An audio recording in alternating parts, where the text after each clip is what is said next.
our program on interviewing skills.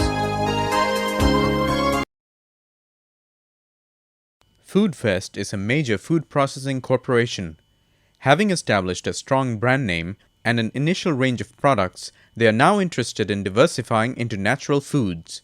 The management decided to conduct a formal interview for a general manager for the natural foods division. FoodFest spent a considerable amount of time and effort to identify their general manager with the right qualifications, experiences, and attitude for the job.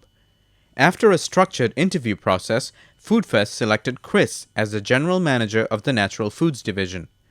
Within 2 years, FoodFest has established their leadership in the area of natural foods. Chris is to be promoted as managing director of NatureFest, the new subsidiary of FoodFest. Dreamalong is a successful travel agency specializing in European and Asian destinations. Recognizing the increased demand for adventure travel, they decided to start a new desk for adventure travel. Dreamalong did not conduct a planned interview. They interviewed a couple of candidates informally and selected Tom for the post primarily because he was an avid adventurer. During the course of a year, Dreamalong sent only 2 small groups, while their competitor was extremely busy sending several groups on adventure tours. Tom left Dreamalong before the end of the first year. Click on the FoodFest logo and let us look at the spin-off of a planned interview. FoodFest achieved its goal of starting the natural foods division. Chris improved the productivity of the company and established its presence in a new line. He has built a dynamic team. Personally, Chris is successful and is on a growth path in his career. Now, let us look at the spin-off of an unplanned interview. Click on the Dreamalong logo now. Dreamalong has lost its credibility in the market. The resources spent on starting the nature travel desk and on Tom have been a waste. They now have to spend some more resources on identifying and training a new person. For Tom, it has been a waste of time. He has to start once again in a new. Interviewing for a job vacancy is a critical activity in all businesses. We have already seen the benefits of planning a successful interview. The various elements and skills needed for effective interviewing form the contents of this program. The program consists of 4 modules: preparation, planning, interviewing, and skills. You will be introduced to the initial steps of preparing for an interview. Then, you will go through the various elements of planning the interview. Next, we will discuss the various aspects of conducting an interview. The final module will provide the various skills an interviewer needs to be successful. Click on Preparation to begin the program. The examples of FoodFest and Dreamalong prove the need to plan a job interview. Karen, the Human Resources Manager at FoodFest, has successfully selected Chris. We will ask her to walk us through the interviewing process. We started well before the date on which we planned to conduct the interviews. We started with preparing a job description to identify the needs of the job. Next, we prepared the ideal candidate profile, and finally, we prepared an advertisement to draw the best talent for the job. The time we spent on these activities really paid off in selecting Chris. Preparing a job description is crucial to selecting the right candidate. It defines the job title, identifies the elements of the job, indicates the skills required for the job, and the expectations of the job. The job description consists of the job title, overall purpose of the job, day-to-day responsibilities, to whom the person will report, education, experience, training and skills required, conditions of work, growth aspects, and other aspects of work. Click on each element to see what Karen prepared for the job description for FoodFest General Manager of Natural Foods.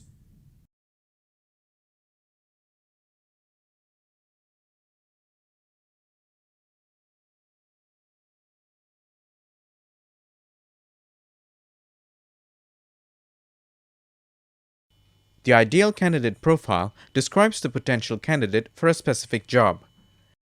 It gives the education, experiences, and skills required to accomplish the job. It also gives a sketch of the kind of personality required for the job. It is the basic document used for assessing resumes. The ideal candidate profile consists of the job title, educational qualifications, experience in the field, awareness of the industry, interpersonal skills, need for overtime, and need for travel. Click on each element to see what Karen prepared for the ideal candidate profile.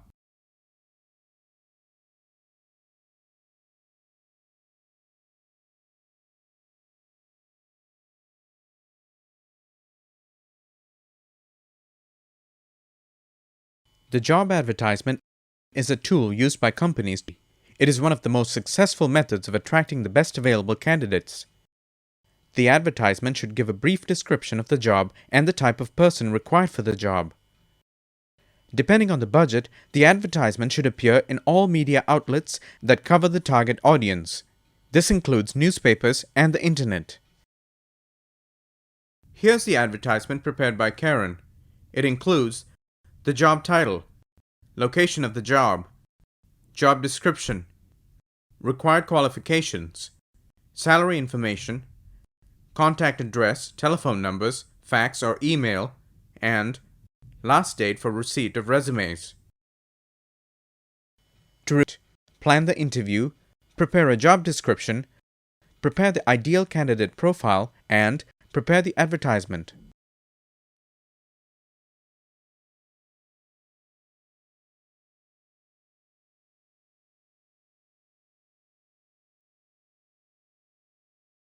Now that we've covered preparation, click on Planning to explore the need to plan a job interview. While waiting to receive the resumes, you can start planning the interview. Planning creates a sense of confidence. It places the interviewer in control of the interview and helps achieve its purpose.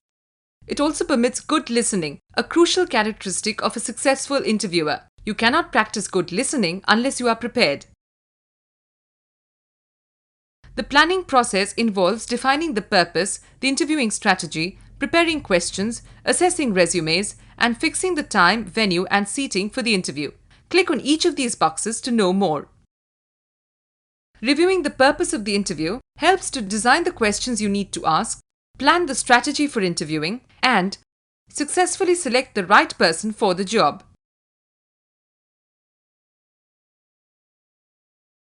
While planning the strategy for interviewing, include the topics of discussion, the order of discussion, and the length of the interview. This helps maintain the flow of the interview, provides a sense of confidence, and achieves the purpose of the interview. Asking the right questions at the right time is the key to effective interviewing. The questions should maintain the link between the purpose and the result of the interview, the free flow of conversation, the direction of the interview, and the focus of the interview. You need a complete set of questions to help you with your interviewing. The different types of questions are closed questions, open questions, reflective questions, leading questions, and probing and challenging questions. A conventional interview uses a mix of open, closed, and reflective questions. Click on More beside each type of question for details. The closed question should elicit single-word or very short answers. This type of question is used to confirm what is stated in the resume. Closed questions relate to factual matters. Click on the buttons below to view examples. So you have been with Kramer & Kramer for the past 6 years? Yes. When did you work on the latest product? Last year. How long did it take you to develop the product? About 2 years.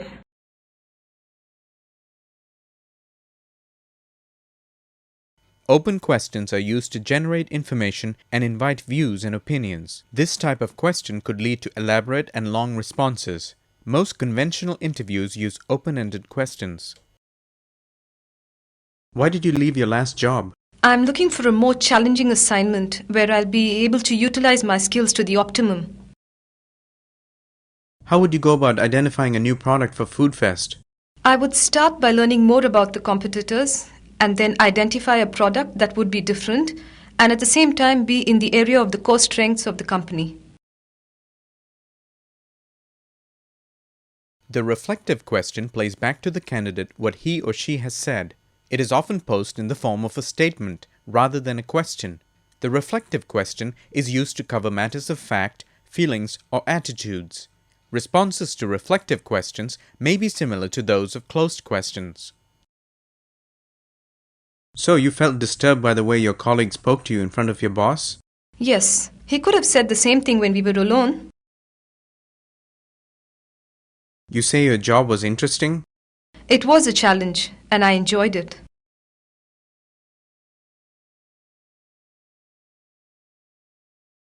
A leading question assumes the response. The candidate could answer the question in several ways. He could agree with you, in which case you don't gain much, or he may contradict you, in which case you get an insight into his attitudes. Don't you agree that the first thing to do is to study the market before identifying the product? No, I feel it is important to identify the product depending on the core strength of the company.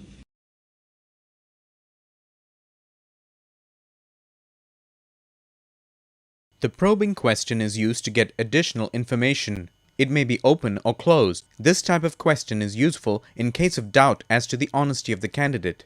It is a good idea to avoid the probing question. Your resume mentions that you attended a training program on ERP. Was it useful? Yes.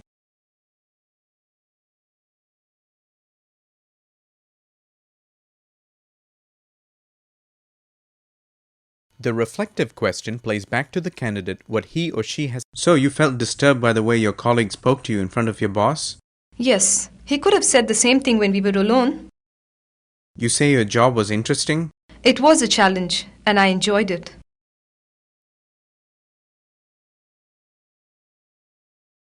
The probing question is used to. Your resume mentions that you attended a training program on ERP. Was it useful? The next step is going through the resumes, assessing and selecting them. Most resumes present the candidate in the best light. Often, it is difficult to gauge the candidate's suitability for the job just by going through the resumes. Remember that a resume is not an objective document. It is designed to get the job. While screening the resumes, ask the following questions. Does it give a clear picture of the applicant's work experience, past and present? Does it list the applicant's educational background and does it match with your requirements? Are there any skills you require that are not mentioned in the resume? Is there any contradictory information in the resume? Does the position offered seem to be a natural move for the applicant?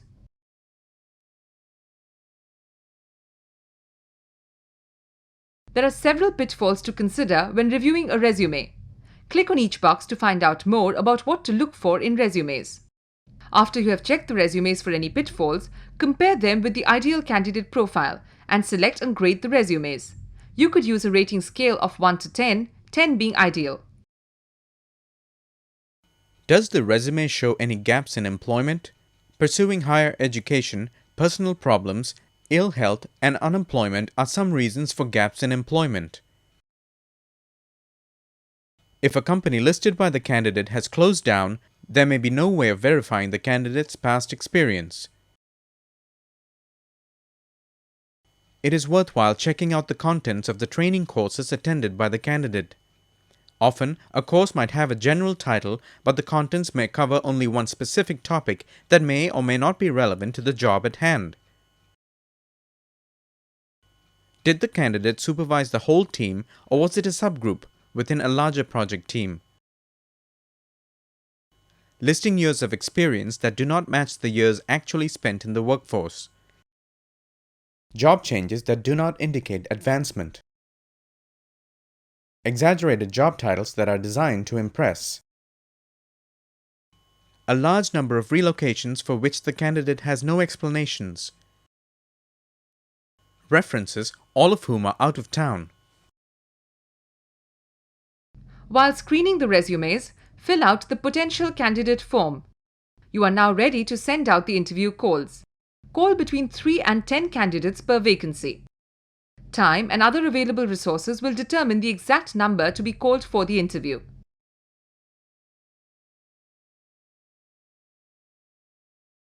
Karen received 4 resumes for the general manager's post.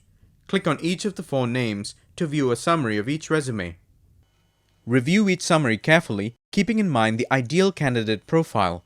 Click on the ideal candidate profile to review it. Click on the Food Fest logo to review the background information about the vacancy. Then, complete the potential candidate form given on your screen. After you're done, click Compare and compare your form with Karen's potential candidate form.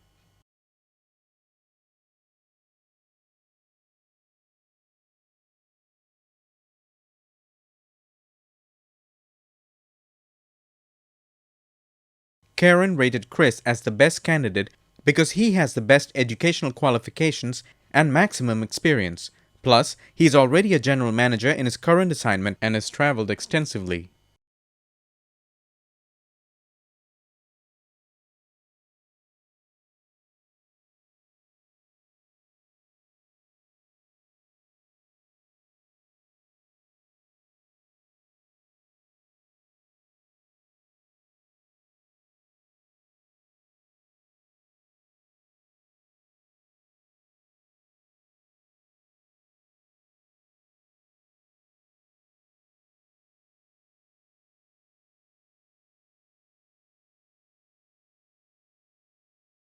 Interviewing is an exchange of information. Make a list of all items and the candidate would like to know from you.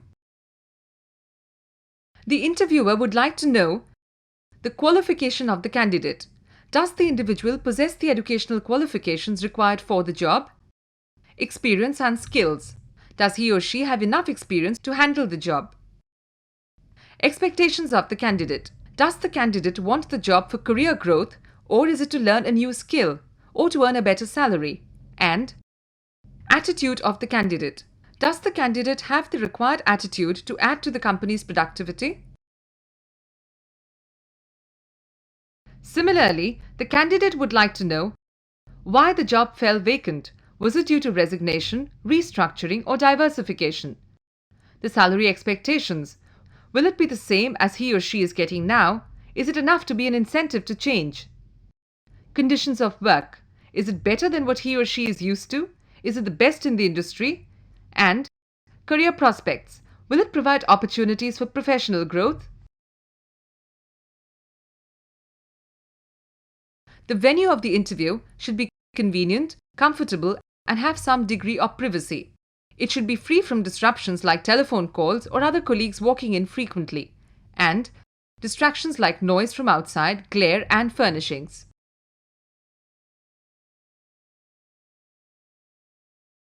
One of the challenges that we face every time we organize an interview is the arrangement of the furniture for the interview. Here are some possible layouts that you could consider. Each has its own pros and cons. Click on each setting. A common business-like office layout, but it sets a barrier. Friendly and relaxed, but maybe awkward for papers. Parties are equals, provide space for papers, but may be too close for comfort. Parties are equals, provide space for papers, but is awkward angles for eye contact and use of the table. A common business-like office layout. To recap, let us make a checklist of all of the elements of planning an interview. Review the purpose for the interview. Design a strategy for interviewing. List the various types of questions most effective for the interview. Screen, assess, grade, and select the resumes and complete the potential candidate form. Identify the items of information you would like from the candidate and the information that the candidate would expect you to give. Decide on the venue and decide on the type of seating that you would like to have for the interview.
Good, we've completed planning.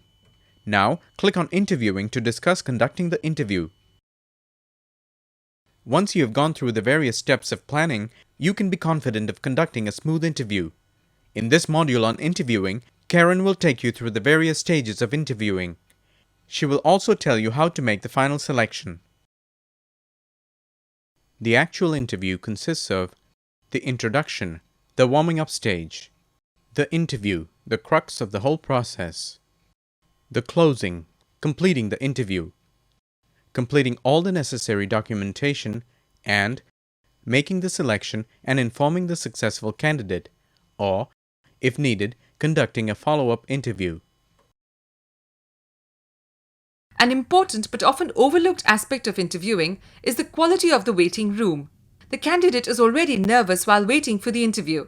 A comfortable waiting room puts the candidate's mind at ease before facing the interview. Let us consider two scenarios and see the impact the waiting area has on the candidate. Click on each icon to proceed. Good morning. May I help you? Good morning. I've come for the interview this morning. My name is Bryant. Please wait. Let me find out if Mr. Samuel will see you now. Mr. Samuel? Mr. Bryant is here. Should I send him in? Sure. Please be seated. Mr. Samuel will see you in about 15 minutes. I'll let you know when he's ready. Thank you.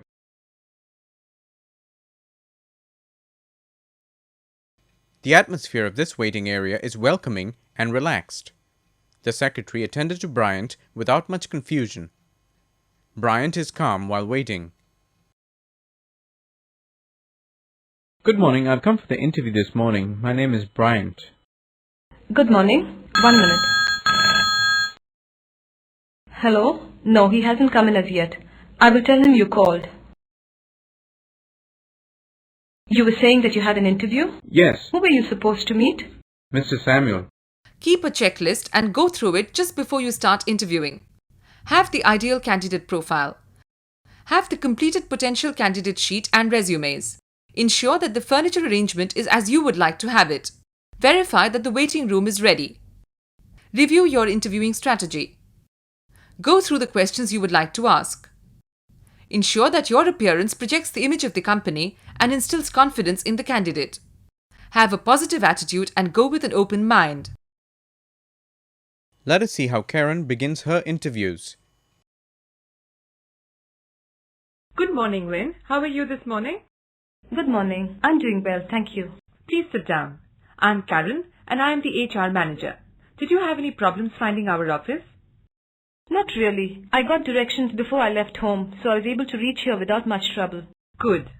I thought we'd begin with your recent work experience, then your educational qualification and training, and finally some questions about your general circumstances. All this might take about 20 minutes. Is that all right? Sure. At the outset, Karen greeted the candidate using the correct name, introduced herself, presented the plan for the interview, and put the candidate at ease. Once both are feeling comfortable, you can start interviewing. The important factors while interviewing are the job profile and time allotted for the interview, different types of questions, focus, active listening.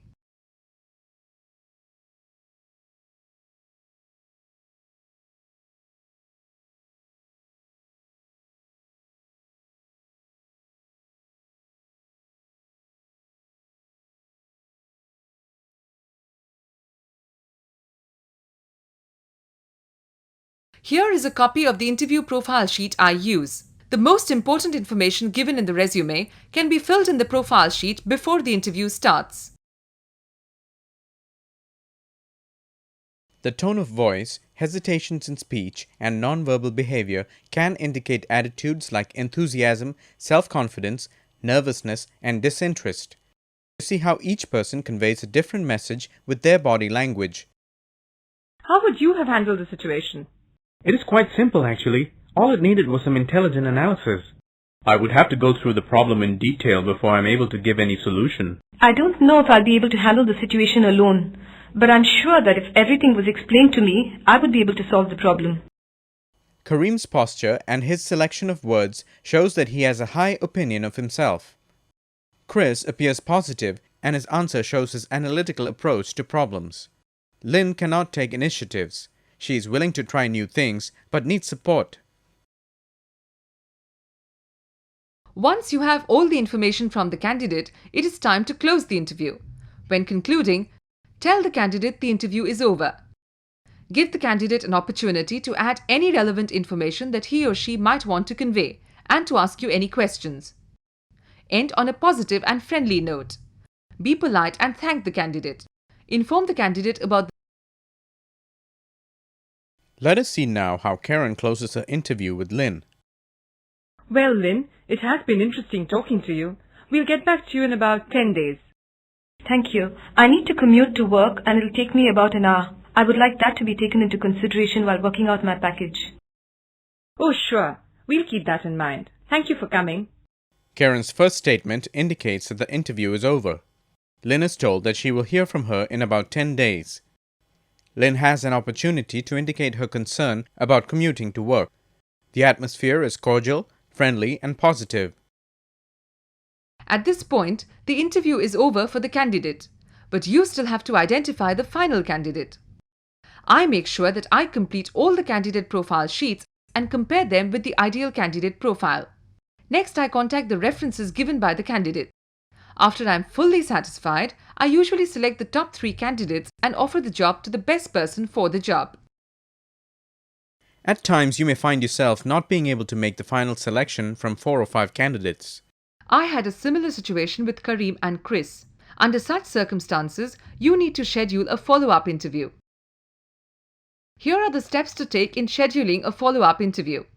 Inform the 2 or 3 candidates of the time and venue of the interview. Explain the reasons for calling them again. Before you meet with the candidates, double-check the qualification and experiences of the candidates. Contact the references given by the candidates and consider equal opportunity clauses and any other legal issues. During the follow-up interview, evaluate the ability of the candidate to advance in the company. The candidate may have questions regarding the job and future prospects. Answer them honestly. Upon completion of the follow-up interviews, make the final choice and inform the selected candidate as well as all others who were interviewed. Let us review our learning in this module on interviewing. You now know how to make the candidate feel comfortable and put him at ease by introducing yourself, being cordial, and providing the plan of the interview. Next, you learned how to interview the candidate using different types of questions to get all the relevant information. You also used the interview profile sheet and recognized the impact of non-verbal communication on the selection process. You learned how to conclude the interview on a positive note, finish all the incomplete tasks, call for a second interview if necessary, and make the final selection.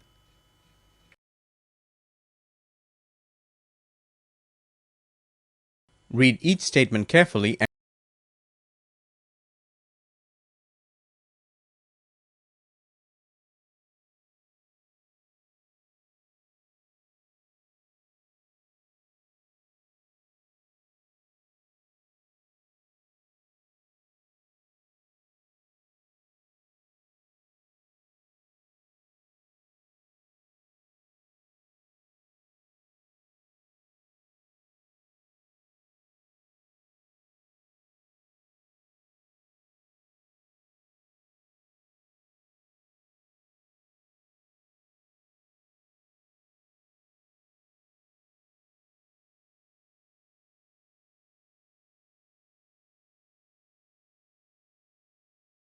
skills for the job interviewer.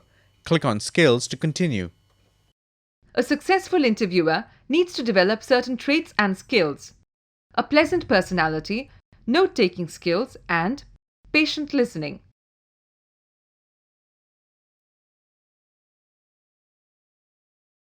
I have a friend who enjoys interviewing, and candidates who have been interviewed by him remember his interviews long after.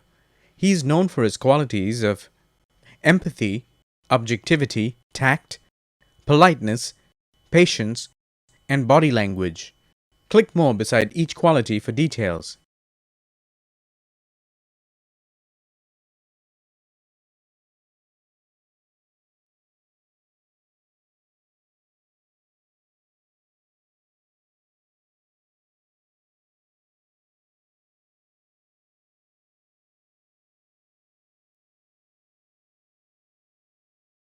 When I interview, I depend on the notes I make during the interview.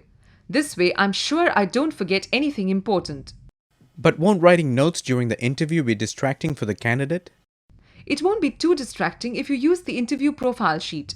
It has information you filled out about the candidate before the interview, and you are only noting your impressions and observations during the interview. Of all nonverbal skills, listening is most important for an interviewer. Asking appropriate questions and listening actively to the answers form the crux of good interviewing. Real listening involves concentration, discipline, empathy, self-effacement, and silence. It is a good thumb rule to spend only 1/3 of the time talking and leave the rest of the time for the candidate. While listening, your body language should encourage the candidate to talk. And most important, don't allow your mind to wander. You might lose out on important things being said by the candidate. To recap, an interviewer should possess a pleasant personality, take good notes, and practice active listening. Before closing the program, let's review briefly the various steps of the interviewing process. The first stage of preparing for the interview begins with identifying the need for the interview, preparing the job description, the ideal candidate profile, and the advertisement to be published in the newspapers or the internet. The next module introduced you to the various steps of planning an interview, identifying the purpose of the interview, identifying a convenient venue to conduct the interview, planning a strategy for interviewing, preparing the types of questions to be used, and reviewing, assessing, and selecting resumes. The module on interviewing discussed how to start the interview, use the interview profile sheet, the need to observe the candidate's body language, how to conclude the interview, conduct a follow-up interview, and make the final selection. The 3 basic skills needed for a good interviewer are personality and body language, taking notes, and listening. Now you can attempt the final quiz and see how far you have come in improving your interviewing skills.